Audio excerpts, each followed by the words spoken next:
It is a big day for Nepali cricket fans as Team Nepal braces for a historic encounter against their fancied opponents India at the Asia Cup group match. The match is currently underway, but rain has halted the play for a while.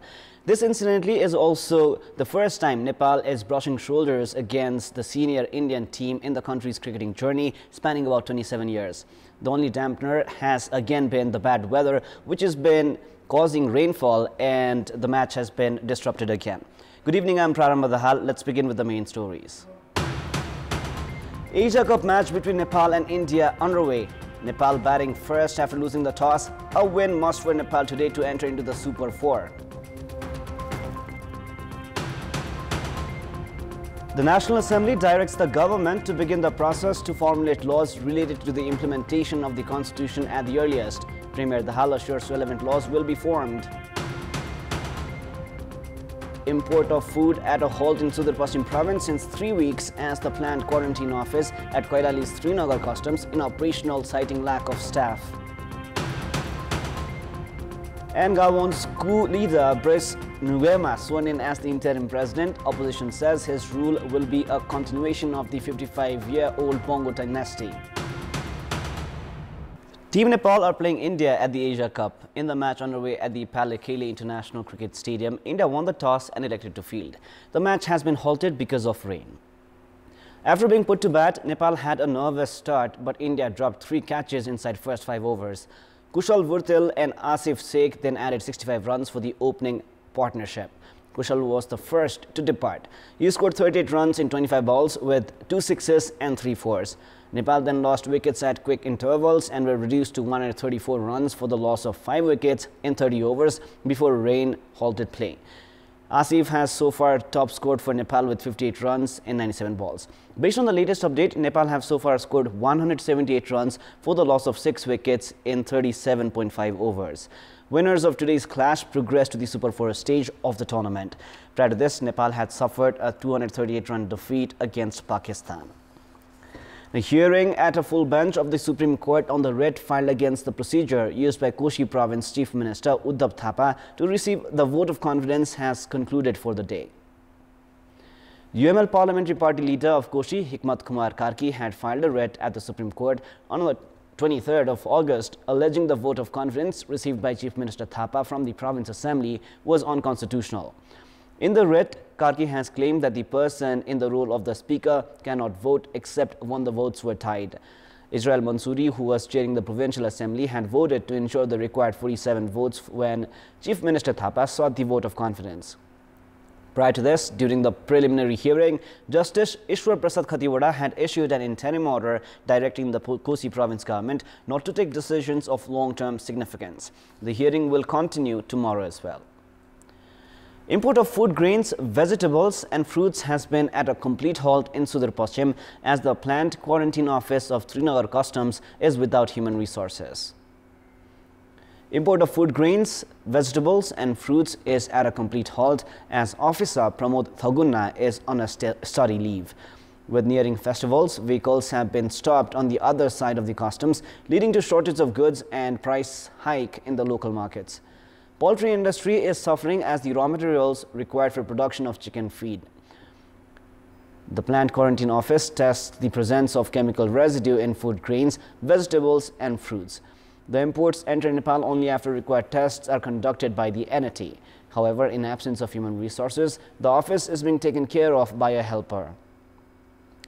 Prime Minister Kamal Dahal has said that he was prepared to conclude the topic of laws related to transitional justice at the earliest. Addressing a program held in Kathmandu today, Prime Minister Dahal shared his belief that the topic of transitional justice would be addressed by the Parliamentary Committee. He said that the bill was registered with some amendments after the beginning of the new parliament and added that it would be resolved from the committee itself. Prime Minister Dahal has also accepted the fact that the violations of human rights were yet to be addressed. Premier Dahal also said that it was important to assess the roles played in transformation in the society, establishment of democracy, and the nature and context of the struggle. At the program, victims of the conflict era and their family members expressed their grievances regarding the indifference for justice. The National Assembly has directed the government to proceed with formulation of laws for effective implementation of the Constitution. After Prime Minister Kamal Dahal furnished his responses, the National Assembly directed for formulation of the laws at the earliest. Despite the lapse of 8 years since the promulgation of the Constitution, 181 laws related to the Constitution have yet to be formulated. Prime Minister Dahal had said that laws would be formulated on the basis of priority. He informed that the Federal Civil Service Bill would be endorsed by tomorrow's meeting of the Council of Ministers, and then it would be presented at the Parliament. Earlier, members of the National Assembly had criticized the government for failing to formulate the required laws. They said that the entire legal system, in fact the system of the governance, was being criticized because of the government delay in formulating laws. Parliamentarians have criticized the government at the meeting of the House of Representatives, saying the cricketers have yet to receive the awards and facilities announced by the government. Speaking at the 0 and special hour of the meeting of the House of Representatives, the parliamentarians said that the government could not simply make assurances or announcements. Saying the athletes were the identity and pride of the country, the parliamentarians also drew the government attention regarding proper management for them. Meanwhile, the parliamentarians have also stressed on the government interest regarding China not acknowledging Nepal's revised political map. They also alleged the government of failing to pay adequate attention to the plight of the victims of natural disasters and urged to provide relief to the victims at the earliest. Minister for Culture, Tourism and Civil Aviation Sudan Kirati has said that decades-old laws related to tourism could not address the need of the hour.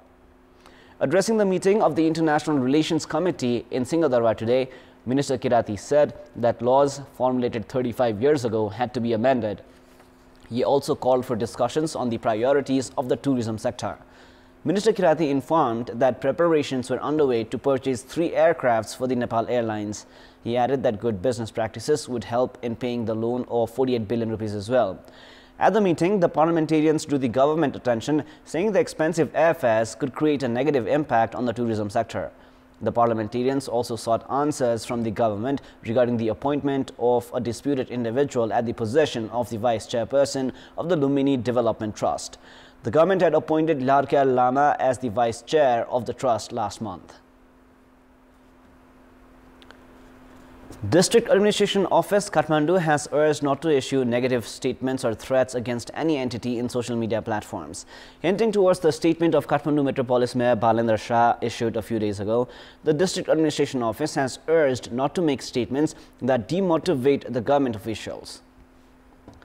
A statement issued by Deputy Chief District Officer of Kathmandu, Khadga Bahadur Shrestha, notes that the district administration offices had been monitoring the use of government or public vehicles on public holidays. The statement adds that the government vehicles could not be used on public holidays, and if they were to be used, a permit must be taken. However, the statement does not include any information on the vehicle of Kathmandu Metropolis being stopped by the traffic police. The statement has also urged everyone not to obstruct the works of good intentions. In a social media post, Kathmandu Mayor Balendra Shah had threatened of setting Singhadarbar on fire after a vehicle of the Kathmandu Metropolis was stopped by traffic police during a public holiday.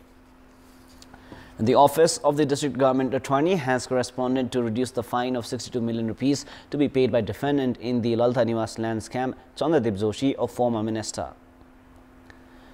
While proceeding with the case, a fine of more than 63 million rupees was demanded from former Minister Joshi. However, the Office of the District Attorney has corresponded to reduce the amount to 1.8 million after the CIV said there was a mistake concerning the amount. 310 individuals have been made defendants in the Lalta Niwas land scam. Hearing on the case against those accused have continued at the court. And now, before we wrap up, here's a look into the top stories one more time. Nepal are taking on India at the Asia Cup. The match currently halted due to rain. A win must for Nepal to progress into the Super 4.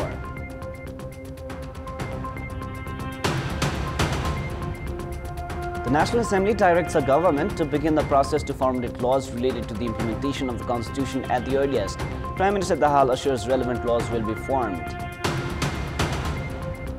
Import of food at a halt in Sudar Paschim province since 3 weeks as the planned quarantine office at Koilali's Srinagar Customs inoperational, citing lack of staff. And Gabon's coup leader Brice Nguema sworn in as the interim president. Opposition says his rule will be a continuation of the 55-year-old Bongo dynasty. That is all for the moment. Our next English bulletin is at 10:30 p.m. Thank you for staying with us. Goodbye for now.